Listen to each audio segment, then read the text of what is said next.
Hola a todos, soy Saúl Cepeda, estamos en este espacio de la Plataforma Cívica por la Independencia Judicial y hoy tenemos con nosotros un invitado excepcional que podríamos calificar de legendario ya en la historia judicial española, Ignacio Gordillo Álvarez Valdés, ex fiscal durante la friolera de 34 años y uno de los penalistas más reconocidos de nuestro país.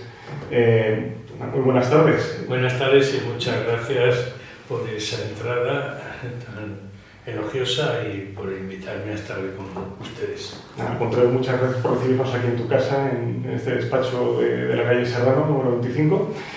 Y nada, a mí me gustaría quizás empezar preguntando un poco por esta dualidad de fiscal, abogado, penalista, habiendo vivido además tanto tiempo en esta etapa. Además, fue en el año 76 que te hiciste fiscal.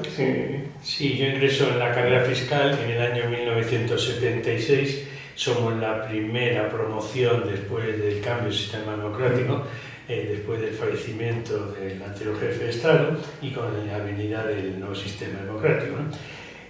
Somos fiscales que entramos, como decías, en el año 76, el primer destino tengo en Gerona y luego en Valladolid unos meses y luego entro en la Audiencia Nacional en el año 1978 hasta el año 2010. Es decir, más de 30 años. Una Audiencia Nacional recién creada, además. Sí, todavía incluso no tenemos edificio. Estaba la Audiencia Nacional que se crea el 4 de enero del 77, yo tomo posesión como fiscal el 8 de enero del 77, pues sí, estábamos en el Tribunal Supremo ahí. Pero allí en la Audiencia Nacional, durante estos largos 30 años, la verdad es que junto con mis compañeros, jueces, fiscales, se hizo, de mi opinión, desde el punto de vista, un trabajo espectacular, ¿no? La lucha contra el terrorismo, con toda la garantía del Estado de Derecho, la lucha contra la delincuencia económica. Yo fui ahí fiscal en algunos casos conocidos, como el de Mario Conde, Ruiz Mateos, etc. También contra el tema de cualquier organización criminal, sea la extrema derecha o cualquier otra organización, y también, lógicamente, con las extradiciones a órdenes pasivas, es decir, cuando nos viene a España. Creo que se realizó con todas las garantías un trabajo espectacular, muy bien organizado, muy bien estructurado y que en ningún momento se emplearon métodos extraordinarios ni legislación especial, ni mucho menos, ¿no? Prueba de ello es que todos que estamos allí estamos en contra, por ejemplo, de la pena de muerte, todos estamos en contra de medidas excepcionales, incluso cuando era casi diario un atentado terrorista, y todos lo que queríamos era hacer justicia. Y esa fue la línea que nos marcó desde el primer momento. En esa horquilla de años, además, en la Audiencia Nacional, estamos hablando, claro, 2010, si mal no recuerdo, fue el último atentado mortal de la banda terrorista, fue en Francia, y en 2009 en España. O sea, es decir, que dejó la Fiscalía justo en el momento en el que terminó la... Está a punto de declararse ese paro de actividad por parte de ETA. Y ciertamente ha venido otro terrorismo, que es el terrorismo yihadista. Existen también otros grupos terroristas o casi terroristas, incluso algunos dedicados a la delincuencia ordinaria, pero lo que es cierto es que allí el terrorismo de ETA, yo recuerdo el último atentado que estuve presente con el juez Santiago Pedra, fue el del AT4, donde murieron unas personas que estaban en el parking de Baraja, ¿no? Pero creo que fue la última función que hicimos. Y durante todo ese tiempo, pues intervienen casi todos los secuestros, como acusación pública, Ministerio Fiscal, casi todos los secuestros de la organización terrorista ETA. El otro día me lo recordaba Javier Rupérez, pero han sido muchísimos.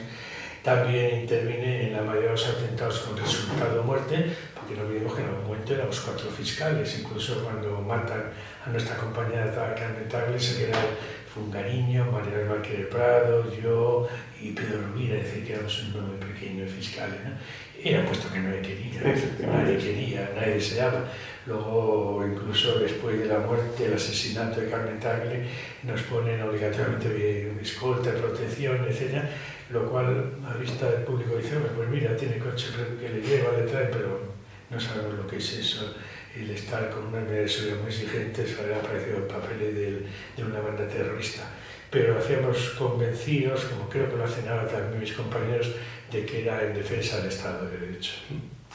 Y en estos años, o sea, ¿cuál es la perspectiva que tiene ahora? O sea, ¿en qué momento nos encontramos ahora ¿Y qué es lo que se ha conseguido y qué es lo que quizás, o cuáles son los riesgos que estamos afrontando? Se consiguió, por una parte, desde el punto de vista policial y judicial, y gracias también a las instituciones europeas y a países como Francia que empezaron a colaborar, pues decía que se consiguió que ETA declarase esa tregua, esa paralización de la actividad armada, y fue un avance importante, porque el terrorismo entonces ya no era casi diario, atentado diario, pero teníamos trabajo durante muchos años donde había atentado que estaban enjuiciando pendientes de enjuiciar, que es nuestra gran asignatura pendiente.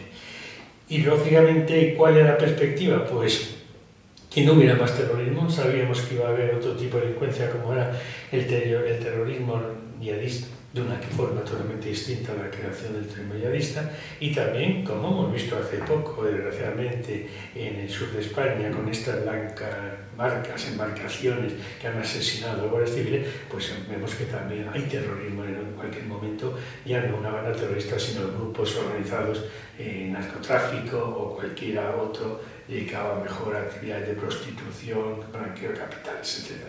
La perspectiva era seguir luchando, y creo que se ha hecho un trabajo importante, pero claro, siempre el delincuente está actuando, está preparando, está activándose para continuar delinquiendo, y ahí ya poco podemos hacer porque la prevención no es labor nuestra. Nosotros, los fiscales y jueces, venimos a sancionar conforme el Código Penal unas conductas, pero que nunca podemos hacer es evitar las que no nos está haciendo. Sí, no es efectivamente, no estamos en estados preventivos, ¿no? Democracias guiadas. Pero lo que sí que me interesa también dentro de esto es ante las amenazas nuevas que se presentan, pues eso, es decir, estamos hablando del yihadismo ya mencionado, la amenaza que viene pues quizás de las situaciones de conflicto que hay en el Sahel, la guerra, una sombra de una guerra que está sobre la Unión Europea, el Oriente Medio, en fin, todo este tipo de la inmigración ilegal y las mafias de tráfico de personas. Sí, ciberdelincuencia. Es lo bonito de esta profesión, porque no pensaba nunca que esa ciberdelincuencia, que incluso a través de los ordenadores, a través de sistemas informáticos muy sofisticados, se pudiese llegar a delinquir, se pudiese llegar a delinquir o preparar atentados, incluso ya no es el sistema argumentario, un coche bomba en la puerta con un cable que se pone la bomba para explosionar, ahora es mucho más sofisticado, por así decirlo. Y luego nuevos sistemas, como vemos también todo el tema de la inmigración ilegal, todo el tema de la persecución de personas por los conflictos armados, Ucrania, Israel. Entonces ahí sí que es un problema, porque ahí se está viendo una delincuencia importante y los derechos humanos de las personas quizás no se respeten en unas contiendas o en otras. Y una cuestión, sin menoscabo de que tanto la Fiscalía como la Abogacía sean ambos necesarios para la buena salud de un Estado de Derecho, pero la perspectiva del abogado penalista o del abogado defensor, ¿esto cómo cambia en el...? Sí, los compañeros nuestros dicen que habéis cambiado de bando. Yo creo que no nos hemos cambiado de bando, los que nos hemos ido ahora a la abogacía por esos motivos, pero sí que seguimos luchando por lo mismo. Y lo mismo es la aplicación de la ley, lo mismo es el Estado de Derecho, la Constitución, el ordenamiento jurídico. Eso para juez, fiscal, abogado, es lo mismo, es la lucha para la defensa de algo tan importante. Y de acuerdo que entonces éramos más acusados que defensores, ahora actuamos como defensa, pero sí con toda garantía. Pero en este nuevo despacho que yo dirijo y presido aquí en la calle Serrano, pues lo que es cierto es que también llevamos varias acusaciones por hechos muy graves, acusaciones, por ejemplo, en un colegio privado donde parece ser que ha habido niños pequeños que han sido golpeados por maestros, etc., pues también estamos ahí, es decir, que llevamos temas muy variados. Quizás desde el punto de vista de la abogacía pues es diferente, porque son múltiples temas distintos, diferentes, y a lo mejor la Fiscalía, en la Audiencia Nacional, teníamos unos temas ya más regulado, ¿no? Y ahora la libertad, aunque había un tema, por ejemplo, que no me gusta, pero que a veces por cuestiones de obligación con personas que conocemos, pues tema libertad sexual, tema tráfico de droga, que a nadie le gusta, pero ahí tenemos que estar a veces, ¿no? Y sobre todo delincuencia económica. La defensa de la delincuencia económica es muy importante y hacer que el ordenamiento jurídico funcione y el sistema funcione. Yo me indigno, el otro día, por ejemplo, en Málaga, con procedimiento penal, hasta 11 años, una persona investigada, con todas las cuentas intervenidas, todo bien intervenido, etc., y ahora se archiva. se archiva con un blanqueo de capitales inexistente y se archiva por parte del propio juez. No sé realmente si en ese tiempo ya tan largo no se ha conseguido, si que hubiera algún indicio, no digo pruebas, algún indicio, la verdad es que el sistema fracasa. No se puede hacer una persona así. ¿Y por qué motivos fracasa? ¿Es una cuestión de medios? ¿Es una cuestión legislativa? ¿Es una cuestión...? Organización. Yo creo que medios tenemos, medios hay, podría haberlo mejor, medios hay, y ahora mismo con el tema informático hay, pero el problema es eso, que al ciudadano le cuesta entenderlo, y al funcionario más. En el juego de la Plaza Castilla va uno con una querella en un pendrive y le dice sí, pero tráemelo mañana en papel. Es decir, que a veces el papel que decía el papel cero, sin embargo vemos que sigue existiendo. El tema del expediente digital pues va por juzgado, ¿no? Y entonces ahí está el tema, que sigue exigiendo papel. Luego también hay mucha costumbre de ir a una persona por un delito de esto, blanqueo capitales o cuestión de estafa organizada, etc. Enseguida se intervienen todos los bienes y todas las cuentas, etc., creando un perjuicio enorme. Incluso no pueden tener casi ni para seguir viviendo, ni para pagar a los abogados. Y hay todo intervenido. Y mientras tanto, en secreto las diligencias. La indefensión es absoluta.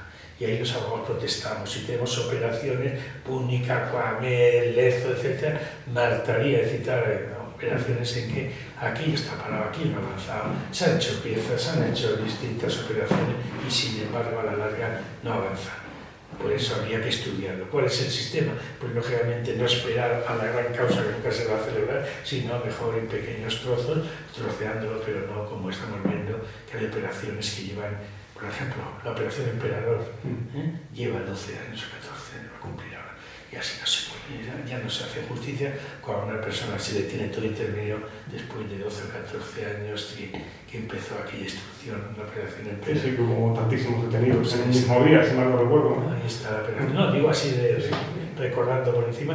Y claro, falla. ¿Qué falla la justicia? No, la lentitud, falla que el sistema no está. Hay que actualizarlo, ahora mismo juicios rápidos, el pensar que se puede haber conformidad, etc., pero no parado meses o años. El anteproyecto, el último intento de anteproyecto de la ley de enjuiciamiento criminal que hubo intentó de alguna manera introducir mayor principio de oportunidad dentro del sistema, pero no prosperó legislativamente. Yo tengo clientes que estarían deseando que les pusiera una multa o un año de prisión suspendida y que ya se cerrase el tema. Pero es que tienen todo intervenido, todo se puede disponer y todavía con un peligro encima de ser condenados a unas penas muy altas de banda reacción, de banda criminal, falsedad, estafa, delitos fiscales. Solo hay que ver ahí un ejemplo clarísimo, Aquamed, el propio juez y la fiscalía, el juez archiva, la fiscalía recurre, la agencia tributaria dice que ya no hay delito fiscal. Y ahí hay, mientras tanto, una cantidad importante de personas que están en esa situación, sobreponiéndose a estar como investigados durante muchos años. Yo creo que a partir de cierto año el procedimiento tenía que cerrarse, archivarse y no continuarse. Esa es la mayor pena, esa pena de banquillo. Es complicado, porque claro, no sé, lo que no sabría decir es si existe o no existe algún problema estructural añadido, porque al final pues, bueno, los jueces son el número de jueces que son, los fiscales son el número que son más o menos la mitad de jueces, ¿no? Pero yo creo que fiscales y jueces, yo creo que hay bastante número. El problema es los medios, si quiere, pero sobre todo la forma funcional. Y el sistema, y las garantías. Y eso lo podemos corregir quizás... Pues claro, la vía habitualmente ha sido lo de reducir los plazos de instrucción o lo de... Pero... Al final, el plazo de instrucción, el 324, luego ya queda sin edie. Y ya empieza otra vez los 5, 6, 8 años. Y eso es una cosa investigar tanto. Entonces vienen también plazos de señalamiento, plazos de... Y luego señalamiento, están señalando el juicio para el año 2027. Y todavía estamos en 24, 3 años para señalamiento, luego que haya juicio. Y luego que la sentencia se recurse. El otro día me decía un fiscal que en ese asunto, uno de la Audiencia Nacional, espera para el año 35. Sentencia. Y eso, claro, le dices esto al cliente cuando además está convencido él, a lo mejor erróneamente, ¿no? Pero de su inocencia se hunde. Hay que arreglarlo, es un tema, el retraso, la lentitud, la falta de organización, ¿no? Pues eso además tener una solución fácil. Y dentro de una organización que conoce bien como es la Fiscalía, ¿cómo la ve en este momento? Con la experiencia previa como fiscal y ahora con su... Yo la experiencia como fiscal estupenda, con compañeros extraordinarios, pero viene de la Constitución del 78 el problema. ¿por qué el fiscal general de Estado va a ser nombrado por el rey? A propuesta del gobierno. El rey firma, pero a propuesta del gobierno, el gobierno de turno. Es decir, como dijo el señor Sánchez, yo mando. ¿Quién es la fiscalía? Yo, ¿por qué? Porque propongo al fiscal y lo puedo cambiar. Ya que he propuesto eso, que me lleva a dirigir. Lo estamos viendo actualmente con el fiscal general de Estado, que recibe órdenes del gobierno. Es la única institución del Estado español que no se ha pronunciado sobre la amnistía. Empresarios, cualquiera, en la universidad, los colegios profesionales, y ahí en cambio el fiscal general de Estado, la fiscalía no lo ha hecho, en contra del criterio de los compañeros de la fiscalía que quieren un pronunciamiento en defensa del Estado hecho. El tema de las asociaciones, quizás tenga también algo que las asociaciones profesionales de, bueno, tanto en el caso de la Fiscalía como la Judicatura, que en principio parten como instituciones corporativas, pero parece que sí que tienen sesgos ideológicos, ¿no? Sí, yo puedo decir que no pertenecía a ninguna asociación ni de conservador ni progresista, la carrera fiscal, lo digo con todo el honor y respeto a mis compañeros, pero las asociaciones tenían que ser profesionales, estrictamente profesionales, y no con esa denominación de progresista, conservadora, ultra, ¿no? Y luego dedicarse a temas que eso fuera del tema del puro ámbito profesional. Y las asociaciones se han convertido en mini partidos políticos. Las asociaciones opinan de cuestiones que, lógicamente, como fiscales siempre las asociaciones no están en el camino únicamente del defensa profesional de ese juez, de ese fiscal. Como pasa en el cuerpo de registradores, en el cuerpo de notarios. En cambio aquí las asociaciones, la progresista, la conservadora, el Consejo Fiscal, y ya no hablemos del Consejo General del Poder Judicial, donde también están unas asociaciones profesionales de un nivel u otro totalmente político. Digamos, el núcleo central de nuestra plataforma, que es un poco la independencia judicial, ¿no? ¿Qué pasa con la independencia judicial? ¿En qué punto nos encontramos? Yo creo que el juez, mi padre era juez, tengo un juez, yo creo que el juez en su ámbito estricto, en su mesa camilla por la tarde, elaborando una sentencia, es totalmente independiente. Es algo casi una excepción, pero es independiente. El problema es ya las apetencias políticas. Cuando viene, ahora mismo no va dentro del Consejo Judicial, los ascensos a presidente de una sala, una audiencia, una sección. Cuando viene ya esas cuestiones, que entonces hay que moverse políticamente, es lo triste. Y ahí es cuando se politiza la justicia. Se politiza también con el nombramiento de magistrados en los tribunales autonómicos, elegidos por el Consejo de Gobierno del Tribunal Autonómico. Eso es absurdo. Y también los ascensos a ciertos puestos del Tribunal Supremo, presidente del Tribunal Superior de Justicia, vicepresidencial, donde no siempre se coge al más idóneo, sino al que tiene más votos, más representación en la asociación, al que políticamente más interesa. Yo cuento, no me gusta contar mis supuestos, pero yo en el Consejo Fiscal, cuando pedía algún puesto de fiscal, teniente fiscal, siempre recibí 0 votos. Y era profesor titular de la universidad, llevaba muchísimos años como fiscal, y 0 votos. ¿Por qué? Porque no está en ninguna asociación. Porque no era ni derecha ni izquierda. Y eso, el ser independiente, no gusta a nadie. Claro, el tema de cómo se eligen estos casos. Claro, al final hay una parte como muy humana dentro de todo esto que tiene que ver con las vanidades, con los egos, con lo que uno siente que merece en la vida. Al final es quizás muy fácil introducir a personas en un determinado saco gracias a ese tipo de sentimientos o de sensaciones, ¿no? A mí me gustaría que siempre, en el puesto que sea, la carrera judicial fiscal se cogiese al que más mérito tiene, al más idóneo, al más preparado, pero no al que políticamente le interesa más, o el que es familiar, o el que ¿Cuál sería un buen sistema? Pues yo valorar los méritos, valorar a aquel señor que dicta más sentencias, el contenido de las sentencias, lo que ha hecho en Eso es un trabajo ingente, ¿no? Bueno, sí, pero eso es lo que se valora. Pero no una visita, una comida, una reunión, un congreso, que allí este señor, soy amigo de, conozco a.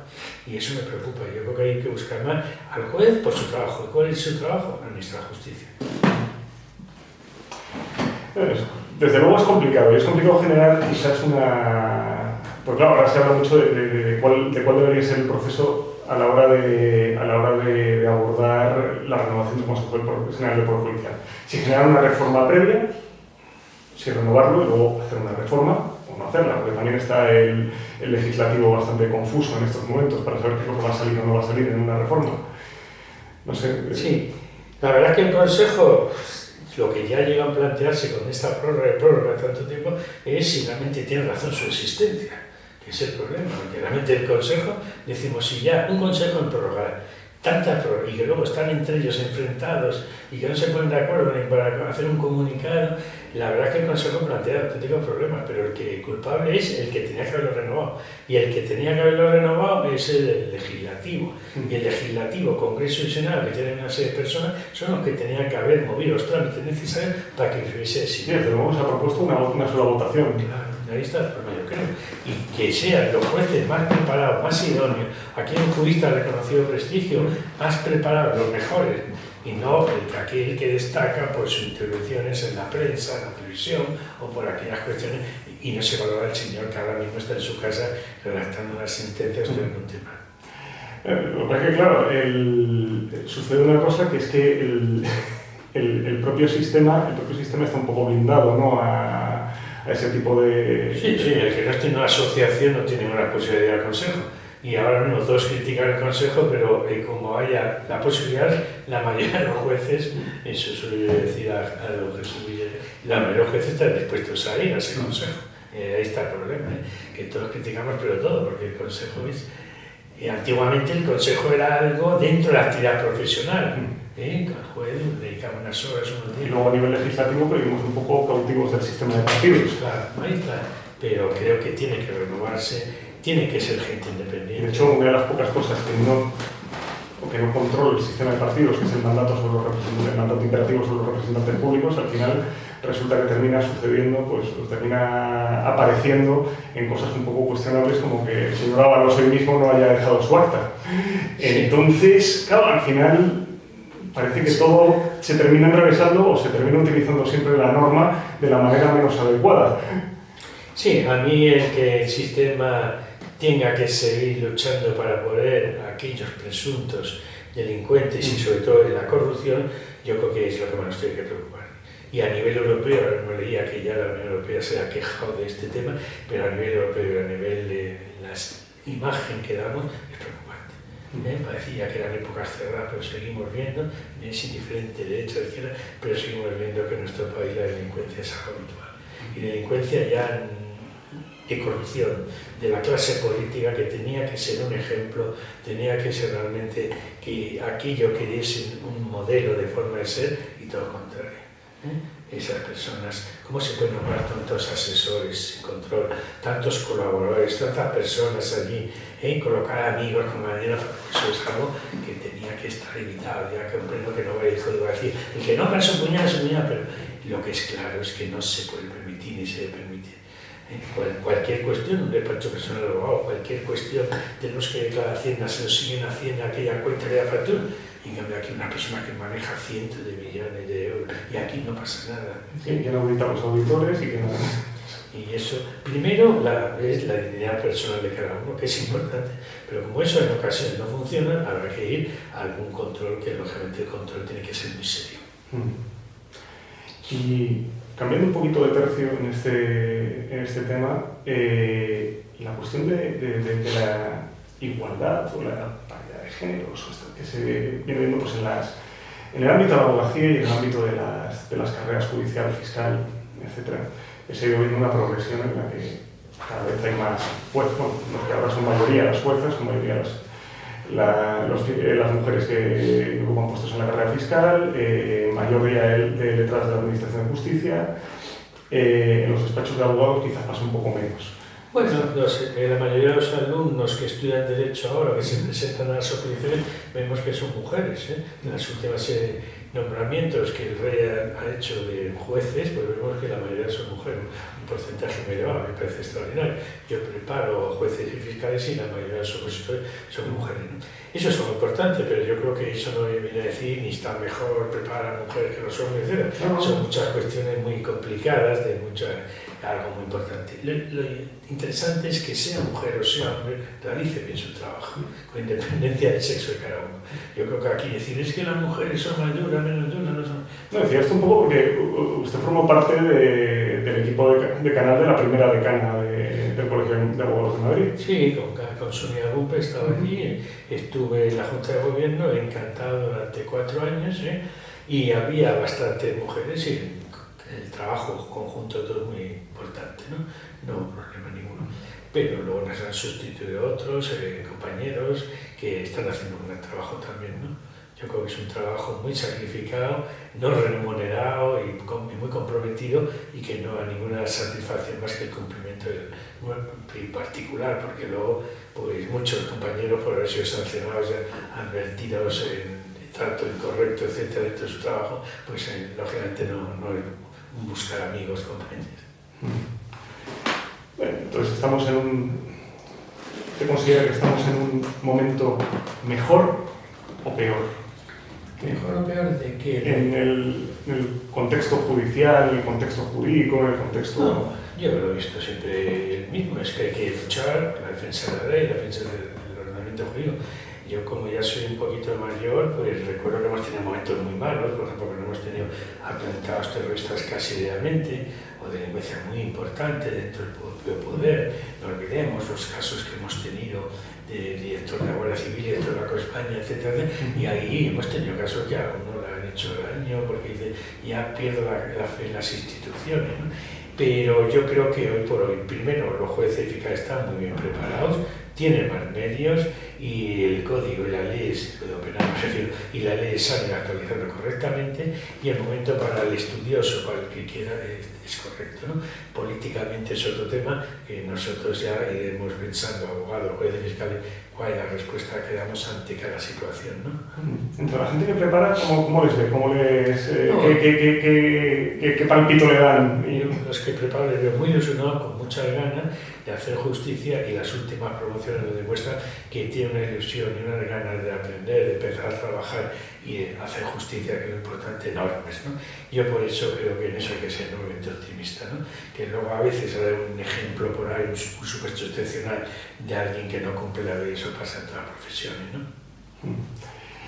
Y ya por último, hablando de la cuestión de la amnistía, que es una cuestión bastante excepcional, porque claro, estamos hablando de una ley que todavía no se ha tramitado, todavía no, bueno, se ha votado de hecho, pero ahora se tiene que volver a tramitar. Pero claro, es una ley que todavía no está. Sí, la amnistía bien, no es una ley ni anteproyecto de ley, es una proposición de ley. No, es una proposición que incluso se ha evitado de esa forma pasar por el Consejo Fiscal, Consejo de Estado, por algunos organismos que están creados para eso, para dar su opinión. Pero con todo eso también las prisas casi innecesarias, no era una ley. Si por ejemplo se me dicen que dictasen una ley ahora para el tema de la sequía, para el tema de inmigración ilegal, etc. Pero aquí nadie se había planteado el tema de la amnistía. Es decir, que es una ley que no es general, que es para conseguir, parece ser, un número de votos para seguir en el gobierno. Lo cual ya ahí la ley, como decía ayer el presidente del Tribunal de Justicia, del Tribunal Superior de Justicia de Cataluña, no viene a unir, sino todo lo contrario, este proyecto ante un proyecto, proposición de ley. Pero esta ley, el problema es que es una ley totalmente sin contenido. Primero, porque no encaja en el ordenamiento jurídico. Yo creo que ya nos hemos oído, hartado de oír por todos catedráticos, profesores, jueces, fiscales, ¿sabes? Que esto no es constitucional, que no encaja en el ordenamiento jurídico. Incluso, como muy bien, el otro día la señora Calvo decía, sí, que ella mantuvo que no entraba en la Constitución, como todos. No encaja con la Constitución y sigue sin encajar. Pero en segundo lugar también una ley que podríamos decir, bueno, es objeto de debate, pero es que no tampoco debate, porque meten delitos, quitan delitos, esto. Dar una nueva definición de terrorismo es la mayor cosa absurda que hay. La Unión Europea en cuanto se entera dice, pero qué va, con lo que costó una definición de terrorismo, con lo que costó decir que la corrupción que era el primer motivo de lucha de la Unión Europea y ahora quieran despenalizar la malversación. Después de 30 años en la Audiencia Nacional, cuando el presidente del gobierno hizo esta manifestación en la que dijo que el terrorismo no era... ¿Cómo lo veo? Es un ignorante total, porque no se puede hablar de terrorismo de primera o segunda clase, respeto a las víctimas del terrorismo y decir que no hay terrorismo cuando el tsunami democrático, los desórdenes que hemos visto en el aeropuerto del Prat, ¿cómo que no es terrorismo? Eso es terrorismo, una organización criminal. Pero si se condena como terrorismo a los de Jarrar, a los grupos criminales en el País Vasco, ¿cómo se va a decir que esto no es terrorismo? y que el señor que está arriba, los que han estado dando las órdenes, claro que son los inductores de terrorismo, como en el caso de ETA. Ahora también en esto. ¿Qué son los terrorismos? Es absurdo. Intentar cambiar la definición de terrorismo no tiene encaje. Decía que es absurdo intentar cambiar el concepto de terrorismo. La Unión Europea lo tiene clarísimo. Es un grupo que tiene como finalidad, y habla incluso de terrorismo individual, la Unión Europea, que tiene como finalidad destruir el orden institucional establecido o alarmar gravemente la paz pública. Y eso es terrorismo. El Código Penal Español en el 577 lo recoge perfectamente, no hay ningún género. Habla incluso de la apología al terrorismo, habla de inducción al terrorismo, habla de muchas formas dentro del concepto terrorista. Por eso no tiene sentido plantearse ahora para que pueda encajar en los delitos de terrorismo en la denominada amnistía, no tiene sentido. Tienen que ser delitos graves, ¿no? Penas superiores a terrorismo. El que no esté en terrorismo ya, que esta ley que es totalmente inconstitucional, ya sería absurdo, como la malversación, que mismo lo hemos visto. El caso este de Coldo. Sí, lo que pasa es que sí que rige mucho el principio de oportunidad en el Poder Legislativo, pero muy poco en la justicia. Claro. No, y luego además, ¿qué pasa? La igualdad. A unos se les aplica el concepto de este terrorismo y a los otros no. Se va a poner en libertad a los del 11M con ese concepto de terrorismo. Es decir, llegaríamos totalmente al concepto absurdo. Eso no tiene explicación ninguna. Y como tampoco tiene explicación ninguna, que ahora mismo se nos diga qué quieren con ello. Quieren únicamente no el interés general, que es la ley, sino el interés particular. Es decir, que estamos en un completo fraude de ley. Artículo 6.12, y fraude y se intenta a través de esta ley buscar algo distinto. Eso es fraude de ley. Y esta ley es totalmente inconstitucional, pero también totalmente nula. No tiene contenido ninguno. Ahora bien, una vez, en el hipotético caso de que esta ley se pusiese en marcha y se empezase a aplicar, nos podríamos encontrar, ¿qué amenazas nos podríamos encontrar a futuro? Quizás como lo que sucedió en su momento con la aplicación un poco apresurada de la ley del sí es sí. Que dio unas consecuencias que iba a decir no eran inesperadas porque venían explicadas en informes previos, pero tuvo unas consecuencias que seguramente no eran las pretendidas por parte del Ministerio de Igualdad. Sí, indudablemente. Primero, esta ley no puede entrar en vigor, se demostró que no va a entrar en vigor en ningún momento. Ahí están los tribunales, no olvidemos el Tribunal Supremo. La Sala Tercera que ha declarado que no procedía el nombramiento de la señora Valeria Madalena del Consejo de Estado, que ha dicho que el fiscal de Estado los nombramientos son fuera de ley, enfrenado de ley, abuso de ley, que nos ha dicho ahora mismo, el otro día, que no cabía de quitar a Pamplona el tema de la Guardia Civil de Tráfico, que tenía que haber sido las competencias. Es decir, que vemos que el Tribunal Supremo, Sala Tercera y la Sala Segunda, en materia penal, están esperando cualquier cuestión de esta. Y también cualquier juez, como bien sabemos, puede plantear una cuestión de prejudicialidad al Tribunal Europeo. Y lógicamente esto es ahí. Como esperemos también que el Parlamento Europeo diga algo. Ahora mismo, con estas malversaciones, con esta corrupción, se va a quitar. El señor Coldo y compañía van a entrar ahí diciendo que ya eso está amnistiado, que los de Andalucía, de los ERE, va a quedar totalmente despenalizado. Es que entonces cualquiera, cuando vamos a la cárcel, oiga, pues yo también. No, además es la obligación de todo abogado defensor que... Claro, pedir la aplicación de esa situación. No tiene sentido, es algo totalmente absurdo, se ve que no encaja en el momento, está sujeto a una negociación con esa finalidad de conseguir unos votos para permanecer en el gobierno, y yo creo que la verdad es que la situación que se haga es que es absurda, y cualquier persona, pero cualquier persona con un mismo conocimiento dice esto tiene una finalidad que es simplemente gobernar y que va a caer por su propio peso.